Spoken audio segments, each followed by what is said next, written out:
Cool. Awesome. I know y'all could hear me talking before. We're just getting prepped right behind the scene. So excited to get kicked off. Excited for another event today. We are live here at Project Cowork. So excited for the people that came out, even if I dragged one of you. I love it. But excited to have JP and Rick here today again with us from Unreal Engine to kick off another event. We were talking about cinematics and events in Unreal's Engine sequencer. Yep, I'll say that correctly eventually. But a quick little splurb, and because I don't want to delay any longer to get kicked off into that. If you don't know what this event's about, and maybe you're wondering what all the dinosaurs are about going on today, it is our this month's hackathon focused around game development. It's a chance for you to create a game, get involved in the community, even come win some prizes on the 28th. So if you're interested in that, come check us out. This is a link to get registered. I'll make sure to post it in chat later if you're still wondering where that's at. But without too much further ado, I'm here to introduce JP and Rick. Excited to get this kicked off. How are y'all feeling? Hey, good. Yeah, excited to do this. It's been a while since I've done a live, hands-on demo, so we'll see how it goes. It's always interesting. So yeah, today we wanted to talk about creating cinematics and scripted events in your levels or in your game using Unreal's sequencer tool. And this is a super powerful tool. I've been using it for a really long time, and I can't speak highly enough about it. So to go ahead and kick us off, my name is Jonathan Perry. I run a studio here in San Antonio called Ractive, creating interactive games and training simulations and stuff, a lot of VR work. And then I'm also joined by Rick Cantu as well from Native Creation. We've been running the Unreal meetup group together for a while. And a little bit of info on that. We have a meetup group you can sign up for. We have social events where we hang out and just kind of talk to each other about what we're working on, share demos. And then we have some more training-focused meetings, kind of like this, where we'll crack open the editor and go through a specific thing like blueprints or sequencer or metahumans, really whatever the community is interested in learning more about. So you can sign up for our meetup at that link down below. And we also have a Discord group as well. So if you want to jump on there and ask any questions about Unreal or just see what people in the Unreal San Antonio group are working on, you can join that as well. And then I guess just to introduce myself a little more, my background is in game development. I've been doing games for about 20 years now. And most of that time was spent at BioWare, working on games like Mass Effect and Dragon Age. And Sequencer was the main tool that we used there on the Mass Effect games. And all the Mass Effect interactive cinematics and cutscenes and conversations were just these sequences holding hands together and would play out based on the choices that you made in the game.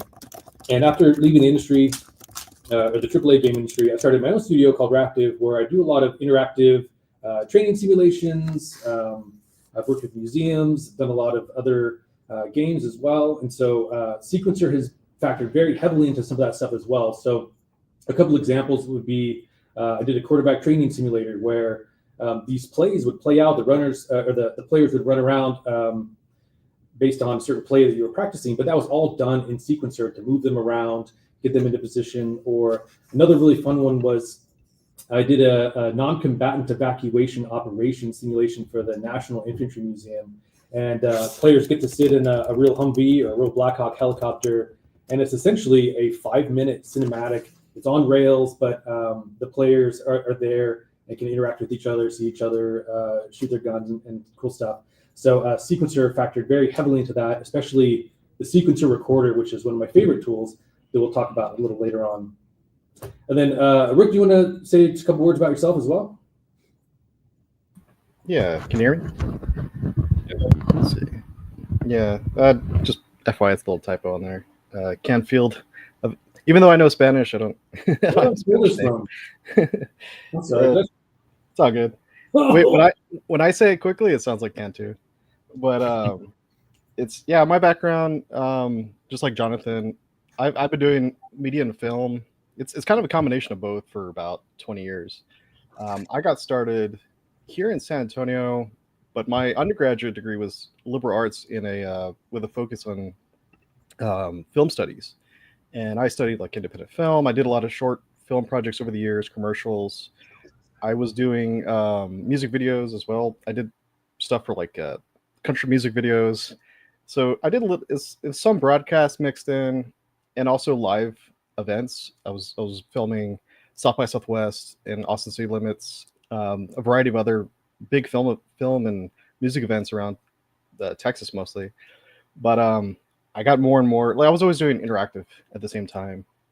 Also experimented with like 360-degree film for a little bit, which kind of goes into VR. There's kind of this VR crossover between, and a lot of the work I did was kind of this mix between the film and interactive, and coming back with Unreal. Like it's almost like every new release, it seems to go more and more towards like filmmaking. It's becoming more. It has almost a built-in editor in a way where you could do a lot of edits in 3D, so it's like a 3D space. Now they have the motion graphics, which is also kind of another topic, but it's getting more and more integrated with the film scene. A lot of studios are using it for a variety of projects. But yeah, like I don't know if you want me to go into right now, but basically I've kind of been in the scene for a long time, and I did host a film festival in San Antonio for 2 years, so a lot of foreign and international films. So yeah, it's one of those things that maybe not a lot of people know. It's part of my background. Well, I'm sorry about your name, Rick. I pulled this from an old PowerPoint. Today I'll be Kent too. I apologize. So before I launch into all the sequencer stuff, for anybody who wants to follow along, I'm going to keep it really simple today. And so if you want to open up a template project and work along with me, if you just open up whatever version of the engine you have, I'm working in Unreal 5, but any version of 5 should work. I'm using the third person template. So you could just create a project using that template. And then inside of the game, if you want to add a feature content pack just for some props to play with, you can do that here with the starter content. And that's all I'm using. So it'll be super simple. We'll keep it really straightforward for today, just so people can follow along and make something that works in this time that we have. So to get back to just kind of talking about Sequencer, if you haven't heard of it before, it's just a multi-track editor that is used in Engine for creation and playing back cinematic sequences in real time. So it's super similar to if you've ever used a tool like Premiere or After Effects, where you just have all your tracks. You can drag things around, fire animations, visual effects, audio, all that type of stuff. And in the industry, it's mostly used for in-game or pre-rendered cinematics. So you can have it play in real time. So if you have a specific character and you've got certain accessories like hats or certain weapons or whatever, you'll see that reflected in the cinematics, which is really cool. Or if you're doing something that's really crazy and you want to make sure that it plays the same way every time, you can create the cinematics or the sequences in Unreal and then pre-render them out and play it back using a movie player. It's also great for scripted events, scripted level events. So this is essentially the same thing, except you don't have a camera that's pointed at your character or moving around following the action. So that could be for just adding life to your world. So having characters that are walking around and not having to worry about, oh, well, what if I used AI instead and now it's bumping into a wall or some of that silly stuff. Or if you're in a sci-fi game, ships flying over, animals running around, or whatever might be happening in the background of your game, just to make it feel more alive. And Rick kind of talked a little bit about this, but it's often used in virtual production as well. So for Rick, you could probably speak better than I could about this. I know they're using Unreal and The Mandalorian, a lot of other high-end films and shows. Do you want to speak a little bit about that? Yeah. Mandalorian was kind of I would say like a pioneering show in a lot of ways for the virtual production. They have, I think, one of the first virtual production, what they call it? They have a certain name for it. It's like the wall. It's basically a bunch of LEDs all together, and I believe it's like a 180. I'm not sure if there's 360 degree. That might be overkill, but a lot of the times there's these 180-degree domes with all these LEDs, and it's basically a virtual wall. And wherever the camera's facing, it's projecting behind the actor, behind the camera, to make it look like you're actually there on, let's say, like an outdoor set, but you're inside. And so Mandalorian was the first one. I think one of the more recent projects, because it's kind of evolved since Mandalorian's been out, and there's virtual production studios all across the world now. But the latest one I saw, I believe, was the new Fallout series, and they used it extensively. They also use it in a very different way, because a lot of times they'll have sets and props within the stage, and then they'll have virtual props, kind of an extension inside the virtual space. And I think they're using like a custom built. So it's based on Unreal, but then they've custom built it so it's more intuitive. And now a lot of the custom features that they've done, they've brought back into the newer versions of Unreal. And one of the things they did with the newer Fallout series, and we also have it in the Discord under, I think I posted some stuff under virtual production, so if anybody wants to check it out later. But they go into the behind the scenes, and they've integrated where they have like crops. It's like a corn crops, because it's supposed to be inside the bunker, but they have actual crops, and you can't really tell where the line is, where it goes from the real to the virtual, and it just looks like it's all seamless. So they've done some really advanced stuff where they can really make it look extremely seamless these days. Especially versus having just a green screen background. When you have that LED wall, when you're looking at Mando's shiny armor, it's reflecting that whole simulated environment that's being played back through Sequencer or just Unreal, and so it has a more realistic look in terms of lighting. Another good example I've seen too is I think the Weather Channel was doing some stuff for a while where they were on like I think it was a green screen stage, but the guy would be walking around talking about the rising floodwaters, and this is what it looks like if a hurricane comes in or a tornado tears your house away, and you see all that happening behind him in real time. So it's pretty cool. So the other thing is, I don't have it on here, but the sequencer recorder is another really cool feature where you can essentially open this tool up and hit record and tell it what in your game you want it to record. And so then you can play your game normally, running around as your character, shooting your weapon or pressing buttons, doing whatever it is. And it's capturing all that information and saving it as a sequence. So then if you want to take that performance that you've essentially acted out using your character, you have a sequence of that you can chop up and put a camera in and get good angles. And that's really great for creating marketing material for trailers or just for advertising your game. So that's something that I would encourage people to look at as well. And we'll do a brief demo of that here. And so now let's go ahead and jump into the engine. So like I said, this is gonna be really simple. I've got a sample map here, and I've added a couple of things. This is gonna be like a little mini game jam focused on what can we do that's really simple, and apply some of these cinematic ideas to your game. So these cinematics or sequences are great for things like when your level loads up and you want to give kind of a look over the level, see what it looks like, or maybe there's a goal that you want to clue the player into, like, hey, you're going to have to get all the way over there, or a boss comes in, a door opens up, the boss comes out and does a cool animation, and then you have to fight him or whatever. So those are some great cases for creating these simple cinematics. So for this example, what I'm thinking of is I've added a couple little things here.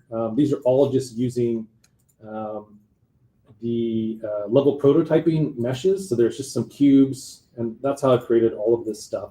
So the idea is I want to have this thing raise up, and our hero character walks in, it closes behind them.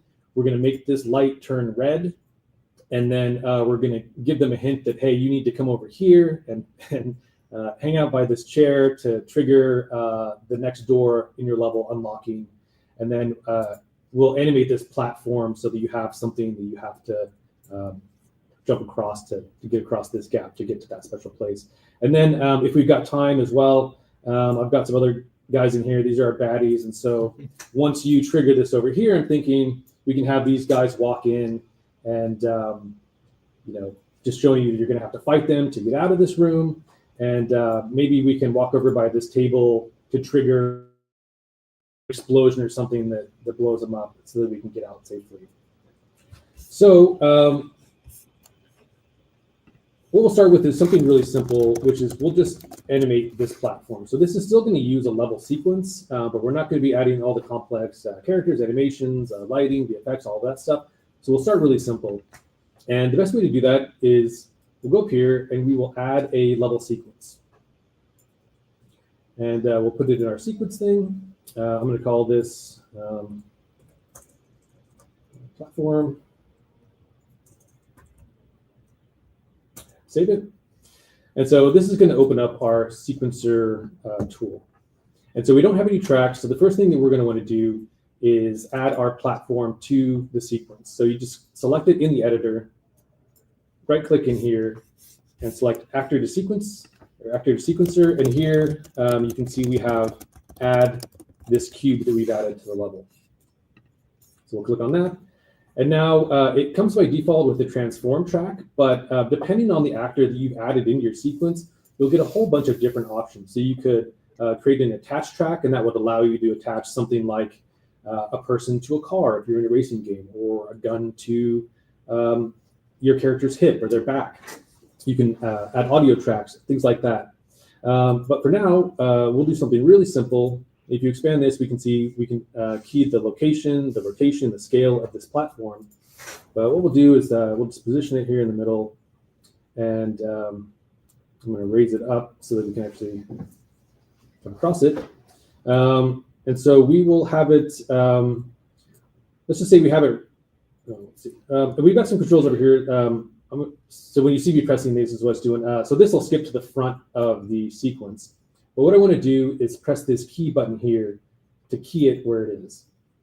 And then I'm going to scrub out about 30 frames, and I'll add another key. And so essentially what this is going to do is hold it in that location for 30 frames, or about 1 second. Then I'm going to slide it all the way over here. Actually, scoot out a little bit. I'll slide it over here, and then I'll add another key. And it's going to key it wherever it happens to be. And then I'm going to slide over here, slide it into this direction, add another key. And then I want it to go back to that first location. So what I can do is I'm going to minimize that so you don't, and technically we don't need to be, we're not doing anything with the rotation or scale, so we don't actually need to key these. So you can key individual components of it. But I'm going to minimize that, and I'm going to grab my first key here. I'm going to hold Alt and drag it, and that's just going to create a duplicate. So now what we should see is it's going to slide side to side and then come back to the middle. So we'll have that little gap where we can jump onto it and then jump across. So now that we've created it, it's not really hooked up in the level. So what we're going to need to do is I'm going to go ahead and I've saved my sequence here. I'm going to close it. And then in my content drawer, I'm going to find that sequence that I just made, platform, and I'm going to drag it into the level. And this gives us an object that we can click on, and we can see its properties. We can open that sequence from here if we wanted to. But what I'm interested in is I want it to play automatically from the start. So when the level loads, it's going to start playing. And I can set it to not loop, loop indefinitely, or loop a certain number of times. So we'll just say indefinitely. So then when we load into the level, let me save it. I'm going to save a lot here. When we load into the level, let's just see what that looks like. It should start moving, and there it goes. So that's a really simple example, the most simple example I can think of creating. Okay, pause. So of creating something that's going to loop in your level and add some kind of interactivity. So again, this is super simple, but I would encourage you to play around with, what can I add in the background of my level? Things moving around, effects going off, characters animating, maybe even just talking to each other.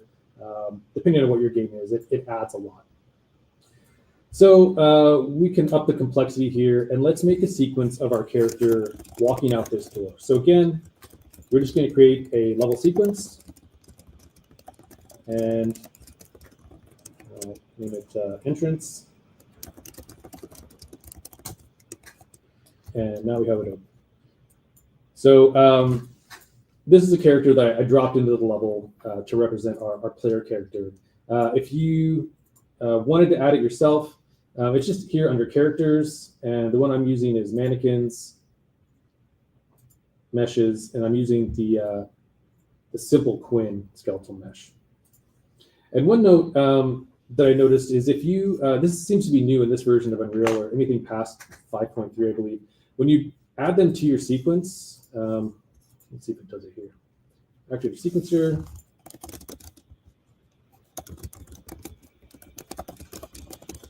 Don't crash, don't crash. By default, it adds this control rig, which is really great. This lets you animate all the different bones. So you can create your own custom animations here inside of Sequencer, which is really powerful. But that does prevent it from being able to play just the normal animation. So we're going to keep it real simple, and we're going to delete that control rig. And so we also want to animate this door. So I'm going to select that, add this door to the sequencer. And let's animate that first. It's very similar to what we did before with our moving platform. We'll add a starting key for its starting position, move over about 30 seconds or 30 frames, sorry, and raise it up just high enough for our character to walk out. Key it. Is there an easy way to do like ease in, ease out for these simple animations? So, you know, like slow in, slow out. Mm-hmm. Yeah, that's actually a great question. And by default, these red keys are going to be kind of an ease in, ease out. But if you wanted it to be a really sharp, like a linear transition, you can right click on any of these keys and do like a linear. And so that will be just a linear A to B type of movement. So a bit sharper with a hard start and a hard stop. And then constant is more of like a step. So it will stay in a position until it hits the next constant key, and then it will pop into that position. So it's a bit more jerky, but you'll find cases where you need to use all these different types of things. So if you're cutting to a car chase that's already in motion, you don't want to see them kind of slowly ramp up. You want them to be moving already. And then sometimes you might need to, depending on your scene, you might need to pop a character around and not show that they have moved. And this is really common with cinematics where you have a bunch of different characters talking to each other, and you want to change the camera angle and make it look a certain way. You want to frame it a certain way. And so you might pop the character into frame for each of those different shots. So you might use a constant key when you have a camera cut to do that. So yeah, that's a great question. But by default, this cubic auto is going to have a little bit of an in and out to it.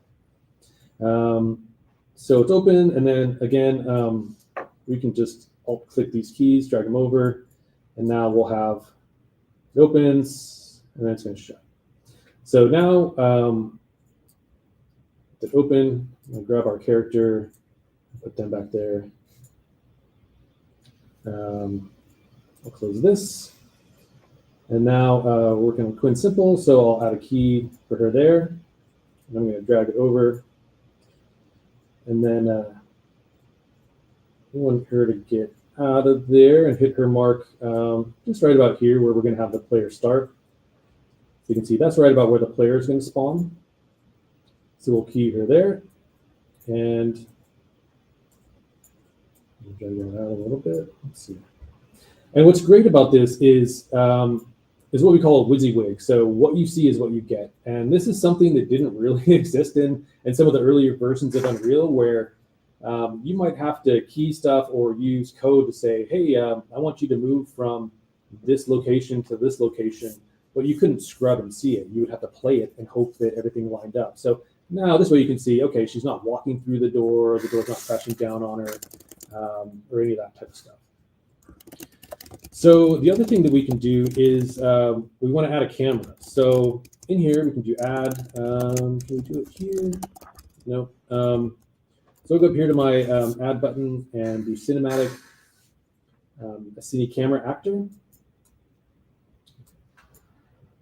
And what's really fun is you can go into your perspective and select that camera actor. I think that one's camera actor 2. And then you can fly it around. So I'm using the WASD keys to move it around so I can frame a shot however I want it. I don't have a key on it yet, but let's say I want it to start. Oh, I need to add it here. So I'll add my camera to the cinematic so that I can key it. So I'll kind of put it where I want. And here under the transform track, I'll add a key.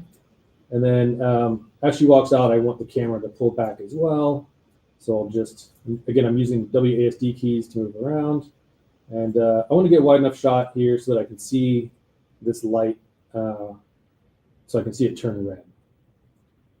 So about there looks good. And I'll add another key. I'm going to drag this over. So let's see how this looks. So it opens up. Maybe I don't want to move yet. Let's see. So it's great to just be able to fiddle around and see what works. All right, good enough. We're going to keep it simple. Do you want to add a little more complexity? I want the player to know that they need to get over here. So I'll just add another key. Let's say here, where I pan over to the place they need to go. Key, and again, we just scrub through, see how that looks. Great. We can also add, if you are coming into a level or leaving a level, or for anything at all, we can add, let's add a fade track so we can fade in. So I'm going to use these buttons to hop to the front. So this number here, 0 means that there's no fade at all, and 1 would mean that it's completely faded out. So I'll add a key here. Go and maybe 15 frames is pretty good. Key in 0, and it's going to automatically add a key for me, which is cool. So fade up as the door is moving up, the character is walking out, and we won't add a fade out. We'll just cut straight to gameplay. So this, and then the other thing, and I'm just trying to slowly add more and more tracks just to show you what's possible. So for anything in your level, could be characters, props, VFX, animations, or whatever, we can add them in and then manipulate any property on them that we want. So I'm going to add this, it's just a static mesh. And here on our menu, what I want to do is I want to change it from green to red. So it takes a little while to figure out which certain things you need, but any components that are specific to that asset that you have are going to show up in this right-click menu. So I'm going to add a static mesh component, or I'm not even adding it, I'm just kind of tapping into the static mesh component. And then on that, I'm going to open up and add a track just to dive deeper into what I want to change. So this is pretty cool. Like just to look at, you can say, hide a shadow, cast a shadow. For things like sequences, if you add a sequence or an audio effect or VFX, you can have it auto-activate, have it generate overlap events or not. So this could be for like a trigger volume, whether you want it to trigger when the player walks over it. But in this case, what I want to do is I want to do the overlay material switcher, and this will let me key what texture it's using or what material it's using. So again, I'm going to snap back to 0 here, and I'm going to disable my fade track just so that I'm not looking at black empty space when I'm at the first frame. So here for the overlay material, I want it to be green. I'm going to add that key. And then, so when she walks out and that door slams shut, while we can still see it, I want to change it to red. So I'm going to add another key, set it to this red material. And so you'll see that change. And another thing too is, depending on what asset you're working with, it has a default state. And so for this, our or light, for lack of a better word, its initial state or its default state is green. So we want to make sure that when this cinematic is over, that it keeps its red color. So I'm going to right click on this again.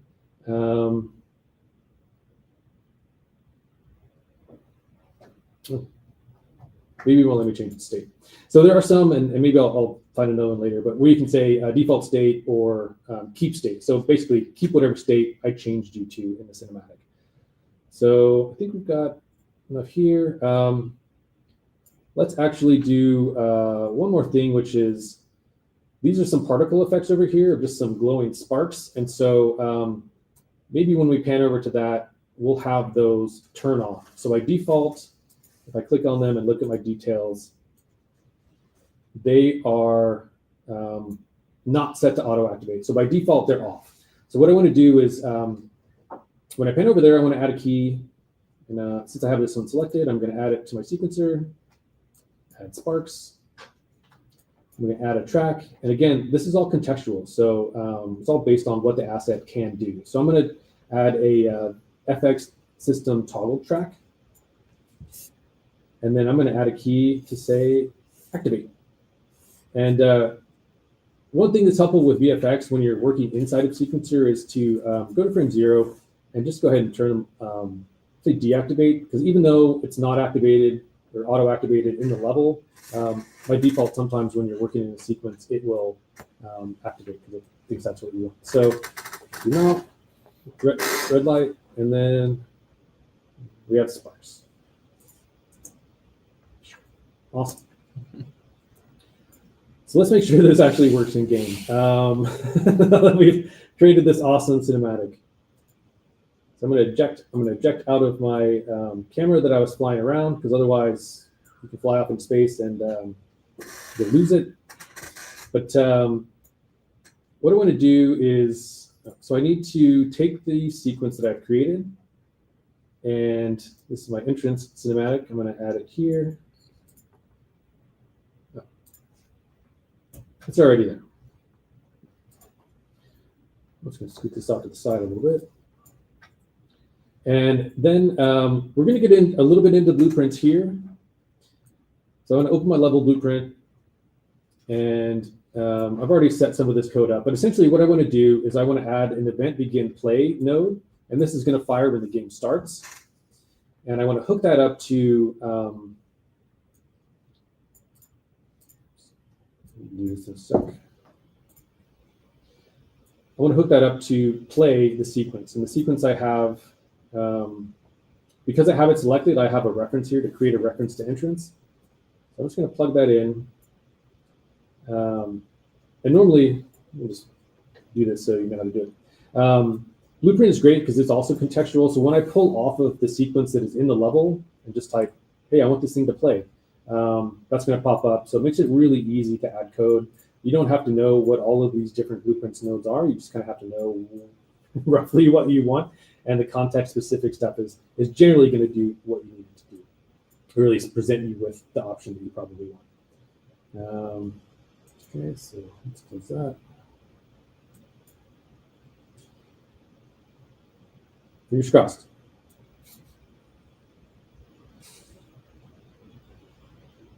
Oh, that's a little quick, a little fast. Oh man, right there. So one of the things is because we're using this actor, our player is getting spawned by this player start node. We're using this as like a kind of a stand-in for our player character.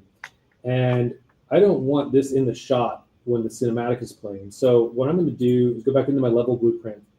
And here's the code that was there before. But what I want to do is I want to get my player character, or I guess I don't want my actual character in the shot. I want to see the stand-in. So when it starts, I'm going to hide my player character. So it's set to hidden and play it. And that will hide that character. But I want my character to be there when the cinematic's over. So let's go back into our sequence here. And we'll add an event track. So event tracks are great for anything you want to fire off. So if you've got other blueprints in your level that do something like unlock a door or set some kind of player state or anything really that you can do with blueprints, you can trigger that from the sequence. So we'll minimize some of this, and we will add an event track. And so we'll do a trigger, and on this track, so I'm going to look through my camera again, so you can click on this to see what your camera's seeing. So when this character is out of frame, I want to destroy that character, and I want to unhide my player character. So I'm just going to add an event here. And you can see it here. It's a little faded out, but if you double click that, that's going to open up a blueprint inside of your sequence. And so I'll say get player character. And unhide. Or let's see, set hidden. So they'll say don't be hidden.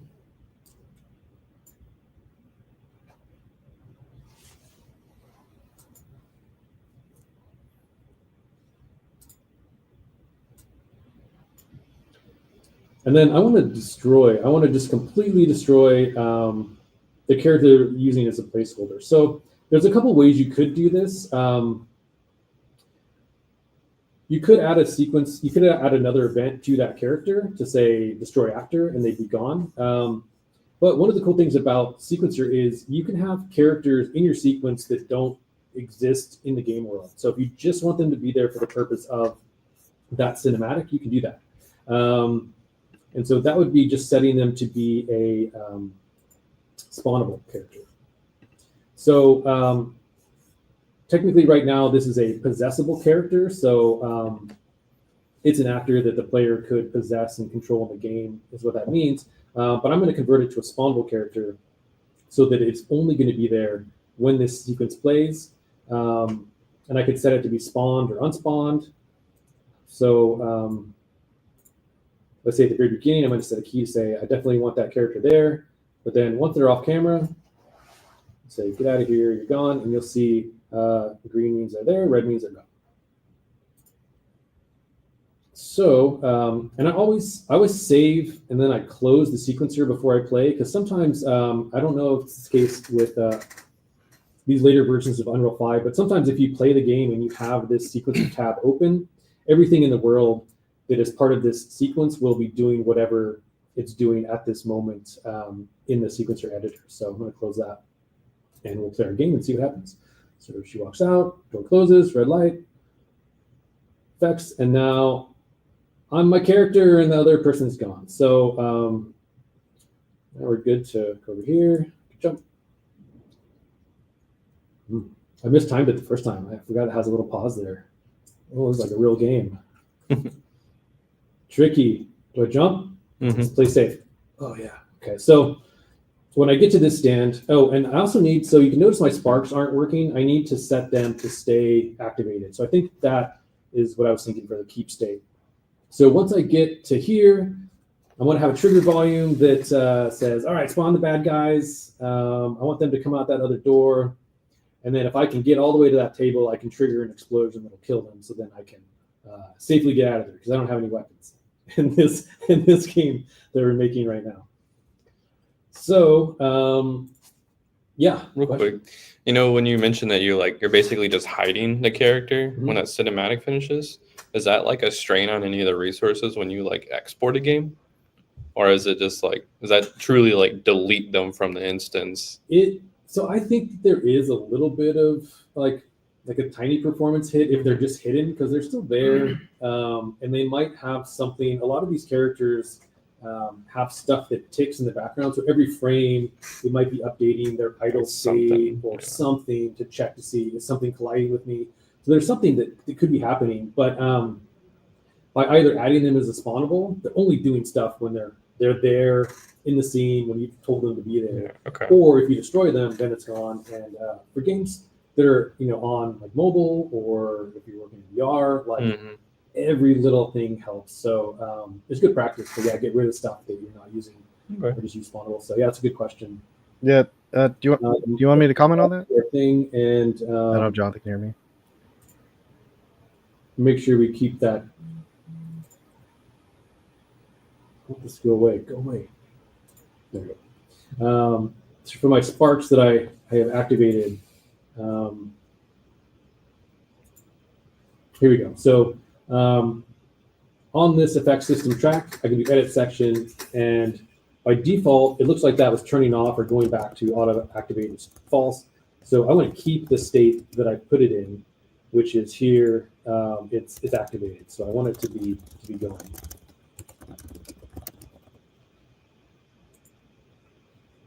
And yeah, so that should be all for our sequence. I'll get rid of this since we're not actually doing anything with it. Jonathan, I'm gonna add a little note to the performance on the one of that destroy actor you were mentioning earlier. That's where it comes in handy with performance instead of hiding, because then you don't have that memory that you're holding on to. I think and this is one of those things they talk about a lot in like the State of Unreal talks, is that everything is kind of a trade-off, because they talk about, for instance, the benefit of using C++ versus blueprints, and like what is that performance difference? Like, yeah, C++ is going to be more performant than using blueprints, but in the long scheme of things, it's not like the biggest hit. And I think it's kind of similar with when you're hiding and destroying actors, but when you have a lot of content, it starts to add up, and then that's where it's like, then you want to use blueprints a lot more. You want to go and using destroy actor and then respawning it, but then it's like you have to kind of balance it out with like how heavy is that going to be to destroy it and then respawn. And then the other thing, and it goes back to the trade-off thing, is when you have it, especially if it's visible, at least that goes into just like all the draw calls on screen, and that's just like the visual performance as well. So it's like there's a couple of different angles to keep in mind if you're going to go down that route to like optimize things, because there's games that are not the most optimized, and that's where people are complaining about the frame rate hits and all that. But some people will like there's some games out there that don't completely optimize either. So it's a always evolving area. And I think just to kind of dig into the if we wanted to destroy that actor, even though right now they are a spawnable, I would just add an event track and then create an event over here somewhere.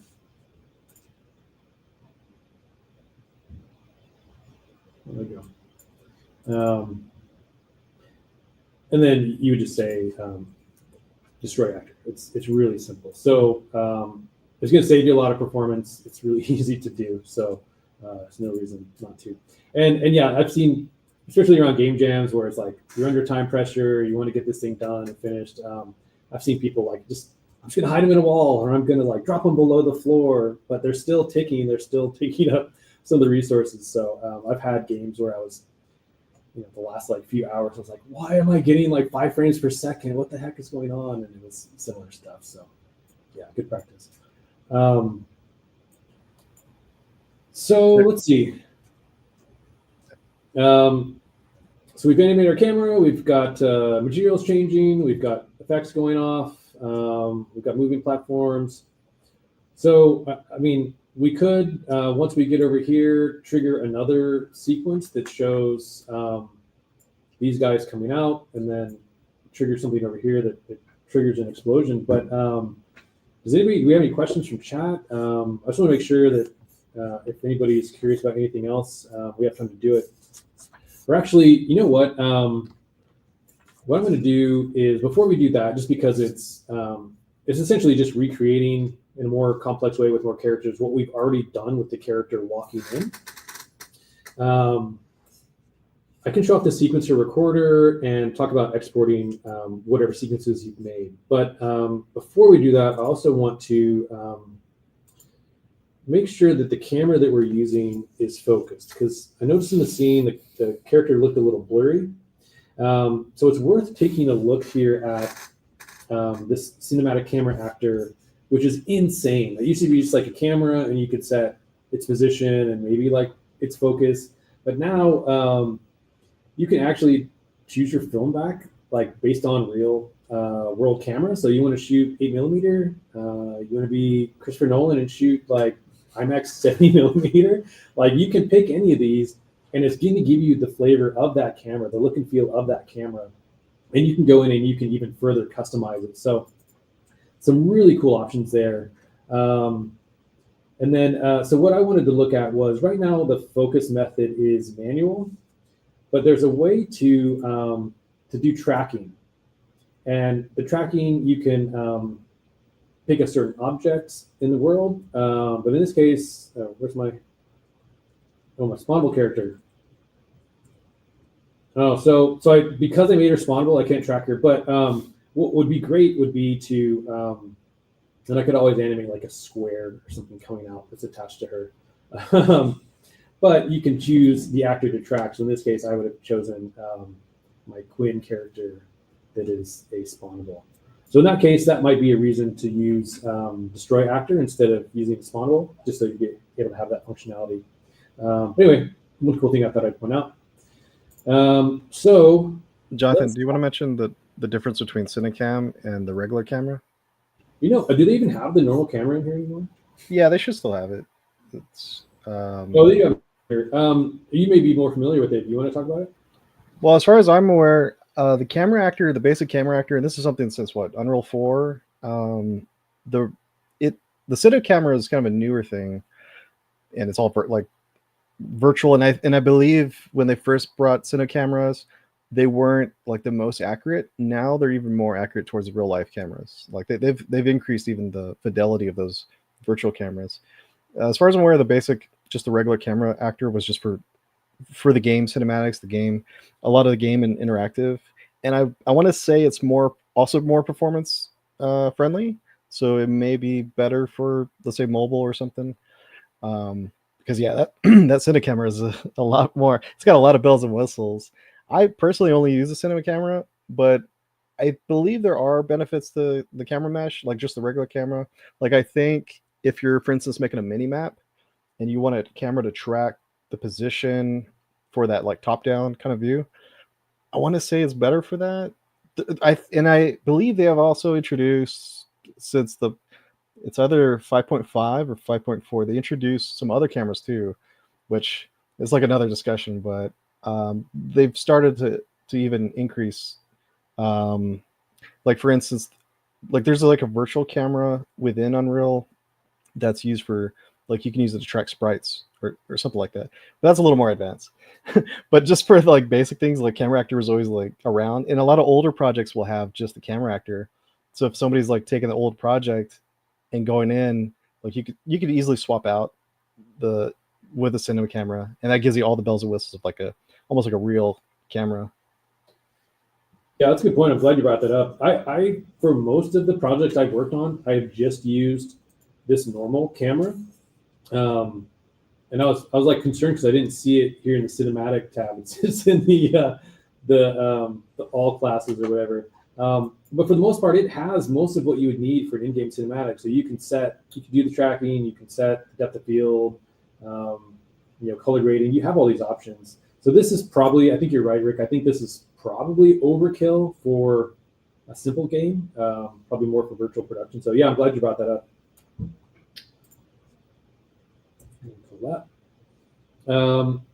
Okay, so sequence recorder. Yeah, question? Yeah, with the cinematic camera, would that transcribe for a USD universal screen description file? Like if I set it up in, some Blender or something, or, Cinema 4D, and then use a USD into Unreal, would the camera settings also transfer? That's a really good question, and I have no idea. Okay. But I bet the documentation would cover it. So I'll look into it. I didn't get the whole question, but you're asking if it, like, you can connect it to a real camera? If the camera settings from another program would transfer through a USD file type. So if you're missing between, I want to say there's a way. There's like, because there's live sync, for instance. There's ways to sync with an actual camera, and they have their own systems.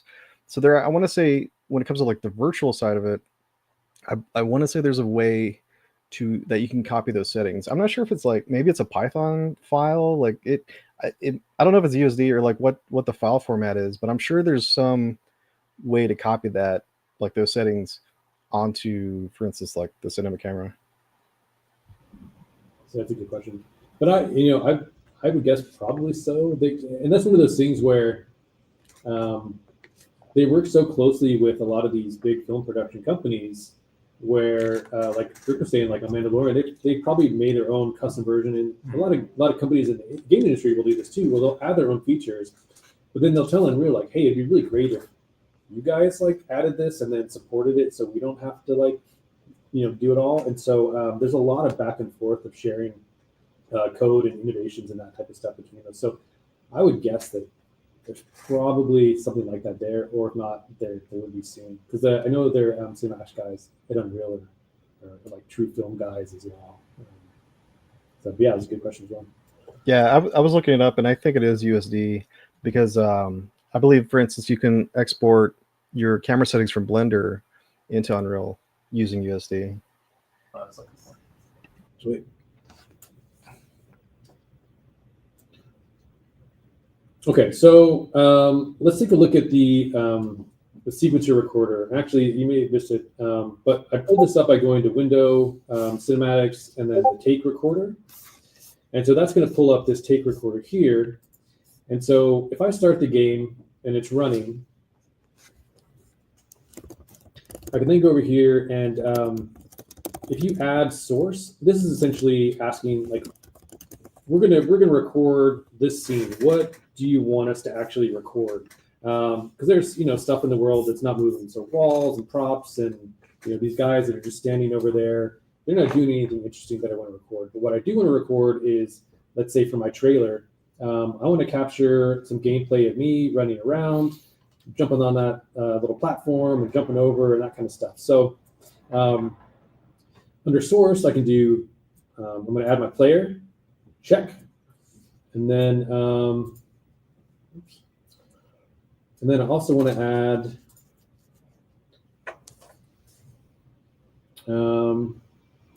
I want to add my platform, but it's one of the cubes. Which cube? I don't know.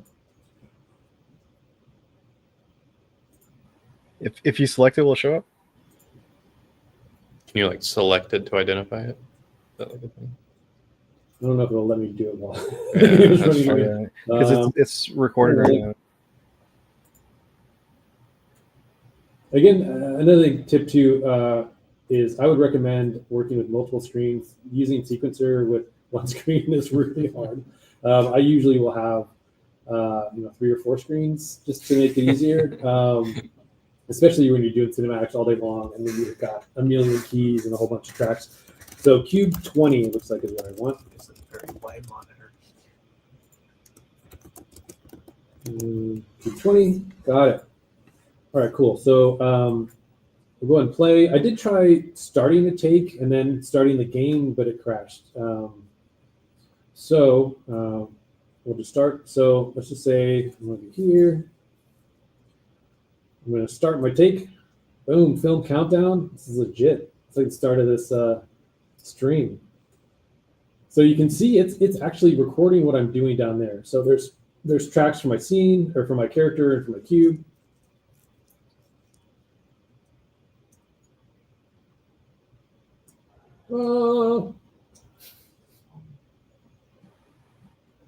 Okay, and so I've stopped, but now if I close this, I should have in my cinematics folder some tapes.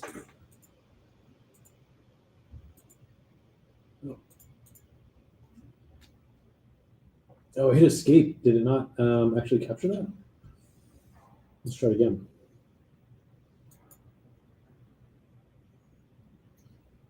Scene 1, take 3. So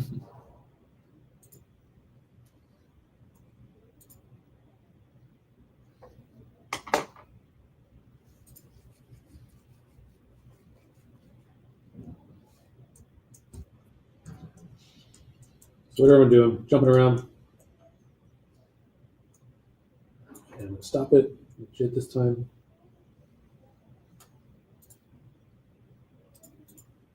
There we go. So this, I believe, is the scene I just recorded.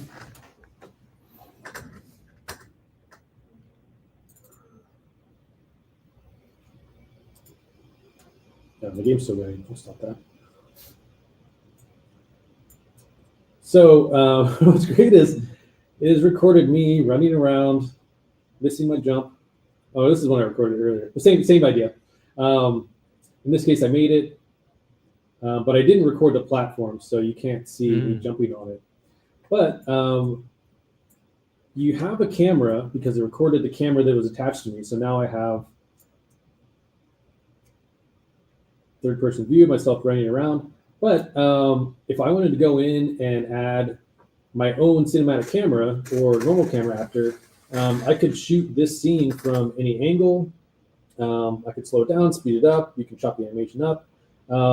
So this is really great for, like recording gameplay for demos or marketing trailers or whatnot. But I used this in that the Humvee simulation experience that I talked about earlier. I hooked up a steering wheel and some pedals and created some controls for the vehicle so that I could drive them around in first person, which was really fun. But I recorded it for each of the, like 5 Humvees that were in a convoy. So, I record myself driving the first one, I'm, driving, and it's recording everything I'm doing. And that was great because it was kind of bumpy terrain and I was going around corners and stuff. And I didn't have to animate any of that, which normally you'd have somebody keying in Max or Maya or whatever. They had to load in the map. But this way, it's like just record a real performance. It feels real. It looks better.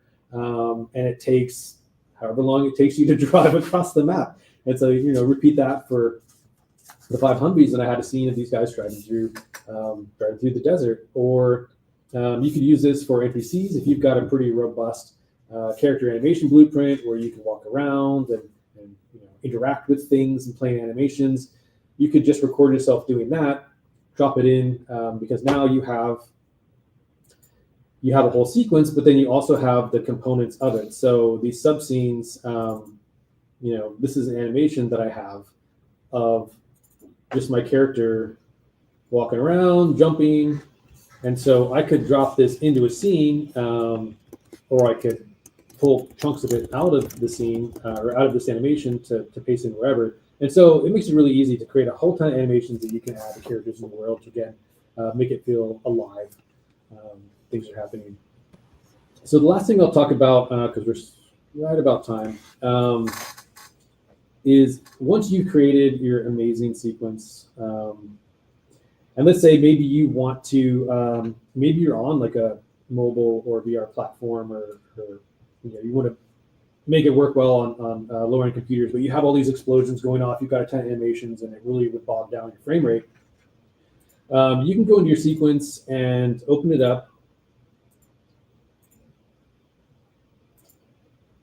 So let's say our entrance. And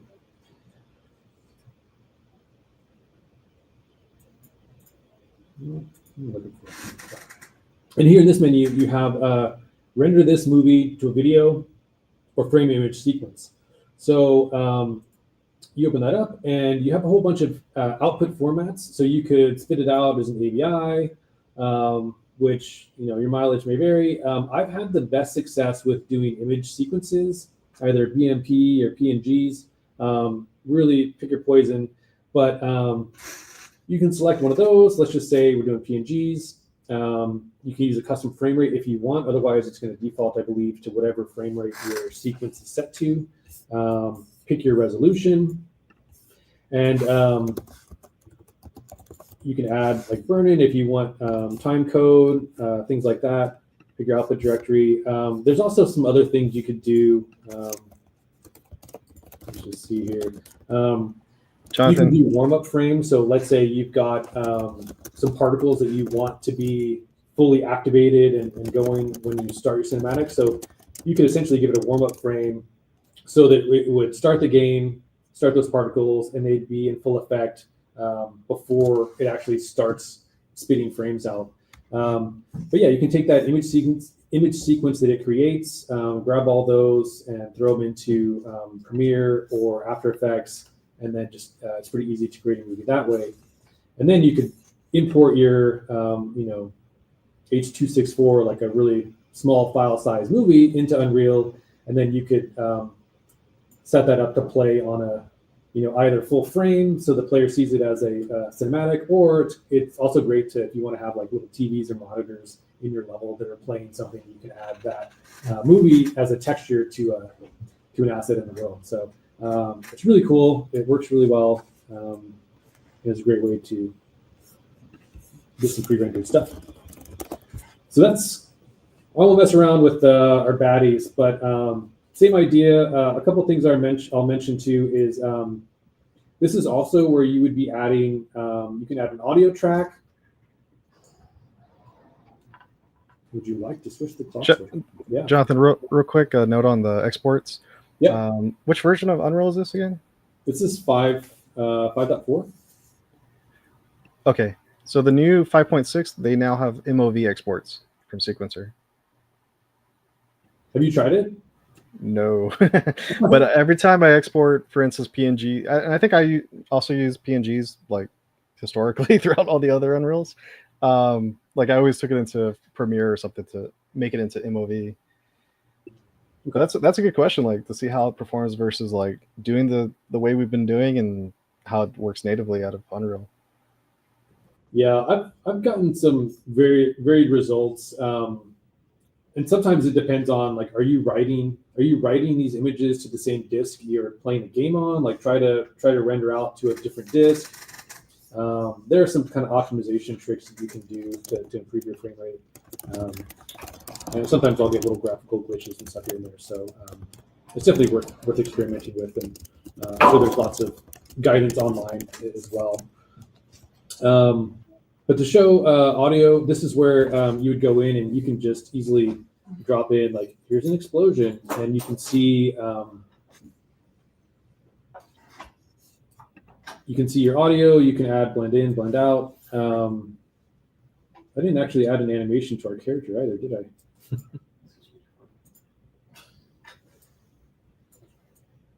She just slides on out of there. So you can add an animation here as well. Again, it's nice because you can just type in what you would want. Here's with the walk animation, and you can add blend-ins and blend-outs here as well. So if you wanted to layer multiple animations, and this is what we did on Mass Effect, we had hundreds of animations, but we create thousands of cutscenes just by taking a small library of animations and stacking them up and blending in and out and combining them in different ways to get full performance. So good explosion sound.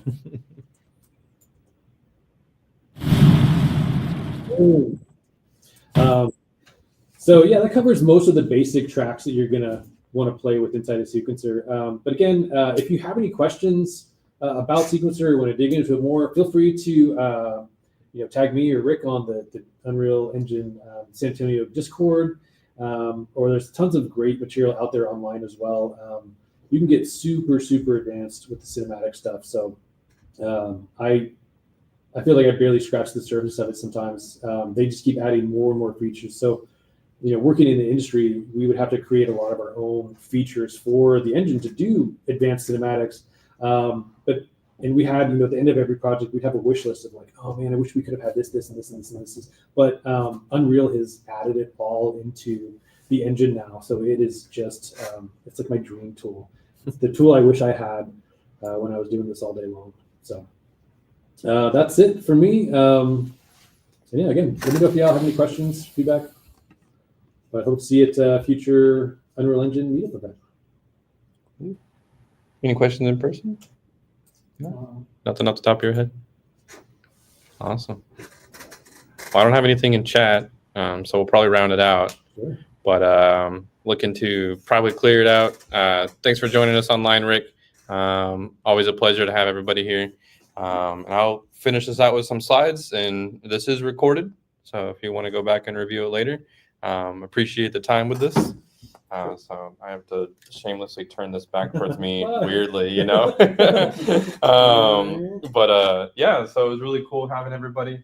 I'm excited that this event was pulled off, and this is actually, funny enough, we are already 2 weeks in to June. I'm sorry to say that out loud, but this is our second event, one of many. Looking to partner with JP and Rick a little bit more the rest of the month. So expect some more events. So excited for that to be happening. Speaking of more events, as I walk off camera and back, we have a bunch going on. Some stuff already coming up. We actually have a game dev talk happening on June 18th, actually with Zelig right over here. So he's joined us in person. We also have our first builders night at ZelovCam, which is actually like 20 steps from where we're at right now, the other direction. It's a cool night to come out and hang out if you're working on a project or if you're looking for guidance, and maybe some of our creators here will join us. It's also a time if you like Smash Bros. We're going to have a mini tournament if you're interested in that kind of stuff. We also have right now, the idea is a 3-part game dev workshop happening at TechPort on June 21st. If y'all been keeping up with what we've been doing since what we've been announcing since February, that was originally ACM San Antonio's workshop. We have made that free. And it's also going to be roughly 12 to 4 p.m. So you can expect 3 talks. Right now, it's going to be a talk on design with Unreal Engine with Marco. We have another tentative talk from another developer in San Antonio. And then we have an additional talk with a recent UTSA grad, Calvin. He's going to give a talk on modding in Minecraft. So there's a bunch of cool stuff coming up. A few more events. How to submit, I'm leading that. If you're curious and never submitted on DevPost, it's a platform where you will be submitting your project to for this hackathon. I'll be giving like a little crash course. It's like 30 minutes. You can find a bunch of other videos, but I'm mainly using it and presenting for y'all for a chance for y'all to have a Q&A if y'all have questions on how to submit. Definitely knowing how to submit less than a week before the event, or more than a week before the event's over, is probably ideal. So looking to get your projects in and excited for that. Also, our second Builders Night is happening on June 27th. That is happening at Geekdom as well. We basically almost rented out the 3rd floor. That's a massive conference room. Geekdom's excited to have us there. It is also the last night to build and finish your project. So while we only have it from 6 to 8, I don't think anybody's ever kicked us out in the past. So we have the space for a little while. So that's definitely a time to, if you're ready to crunch and you want to crunch with other people, we'll have some snacks there. I'll be there to help submit if you have questions, and looking forward to that. Showcase Day is happening. I know I didn't change it from TBA, but we were planning to also host it where we hosted our kickoff. If you were familiar where we hosted our kickoff, we hosted at UTSA's MPB building, North Paseo building. We'll be up there on the top floor. That's where you'll come to present your work or present your project as a team. You'll be judged, and then we'll be announcing winners in the same like 2.5 hours while we're there. We're working on some of those prizes, so expect prize announcements pretty soon for the categories. I tried to make sure that the judging criteria was up as early as we can, so that is up if you're curious on like what you're going to be judged on. But yeah, I'm excited to show off all that fun stuff. And I think that's pretty much it. Big thank you to our partners as always. We have TechBlocks helping us out, Project Cowork, the space that we're in here today, UTSA's Student Success Center of the University College, Diversion, a cool Unreal Engine like source code management tool, and our local Unreal Engine meetup guys. So thanks again, JP and Rick. Always excited to have y'all here. I'm excited for y'all to be making content here in San Antonio. So I'm glad this was a good kickoff. And I believe that's it. So again, thanks for coming, everybody. Thanks for being online. Thanks for being in person. Hoping to have some more. Expect our next event to come up pretty soon, and maybe some more virtual stuff. I haven't announced everything, but if it, what do you say, like formulates or something like that, if it comes to fruition, like it'll happen, right? Yeah, exactly, right. So I'm excited for it. But thanks for joining online. Thanks for coming, and I'll see y'all next one. Bye, y'all. Easy peasy.